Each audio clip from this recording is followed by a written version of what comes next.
Hey everyone, it's Midnight Spectre, and today I'm going to be going over some fears that I have as an adult. So remember to like, comment, and subscribe. So I'm pretty sure I mentioned this in a previous video, but when I was a little kid, up until about 10 or so, I had this irrational fear of a goat being in the closet next to my bed, which is strange because I would go into the closet during the day and see it with the light on, but for some reason when the lights are off, I would just imagine a goat had just spawned in there and was just standing in there waiting to attack me. Which was also strange because I wasn't afraid of goats, but I was afraid of the closet goat. I mean, I also had sleep paralysis demon, which I made a video on already, but to give a quick recap, it was just some dude standing at the foot of my bed, which is funny because seeing memes about people casually abusing Benadryl and seeing the Hat Man at the end of the bed, I'd say the sleep paralysis demon I had looked kind of like the Hat Man. However, growing up, I've gotten over a lot of my fears, and I know more about the world, and I'm also surrounded by a whole herd of equine plush to keep me safe from whatever bad dreams or stuff I may have. Speaking of dreams, I'm not sure if it's because of all the medicine I'm on, but my dreams become a lot more mundane than they used to be. I remember having these crazy dreams about impossible architecture and stuff like that, but I think the most wild dream I had as of late was I was playing too much Days Gone on PC and I dreamt that there was a zombie outbreak, but it wasn't like an end of the world scenario, it was more of like a minor inconvenience.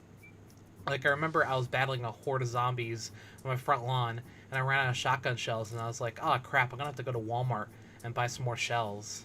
Another dream I had dreamt was that I had gotten something from one of those candy crane games that claims that everyone is a winner, and I put a coin in and gotten some candy, but it was covered in ants. But now that I'm older, I guess I have more adult fears. I mean, death is obviously one of them, but I think everyone fears death. However, I get scared of the thought of losing my job because the economy going sideways like it did in 2008, which is kind of scary for me because my parents both ended up losing their jobs and I ended up living with my grandparents for a while. Luckily, they were both retired, but it was still kind of scary because my parents were like, oh, we could become homeless or have nothing to our names. And like I said in the previous video, I don't know why my parents and grandparents always invent some new situation I have to be afraid of and present it as a scenario that could happen to us. I mean, even though I was in middle school and probably better able to digest the realities of the world, it was stuff like this that would keep me up at night when I was trying to sleep, and then I only get 2 hours of sleep, and I would end up falling asleep in school or something, and then my parents or grandparents would say something like, oh, if you don't do well in school, you're going to end up flipping burgers at McDonald's for the rest of your life, which was terrifying. Of course, now I know a lot of people who didn't do well in school, and are out there working trade jobs or moved up in retail who are making as much or more than me. I sure wish I knew that in high school, because I sure would have tried to pivot myself to do a more hands-on job. Another thing I fear as an adult is stuff just breaking. Like, yeah, I have money to replace it or fix it, and with the sum of human knowledge at my fingertips, I have the instructions to fix most anything. But it's still kind of troubling to think about because you've either got to spend the money or the time to fix or replace something that broke. And I mean, well, we're people. We've all got hobbies and things that we want to spend our money on besides keeping something up, which is another reason why I opted to buy a smaller plot of land closer to towns where I know I'll end up having to visit. Like, for example, I probably could have gotten a loan to buy a gigantic plot of land in the middle of nowhere, but I had to keep up with it, like mow the lawn where I'm immediately living, or buy goats to keep the grass down so I don't have to worry about ticks. But if I have goats, then I have to worry about bears or other predators preying on my livestock, not to mention if they get sick or injured. I mean, that'd honestly make me so upset and worried for them. Then I have to secure the property and make sure that nobody is squatting or poaching game on my land.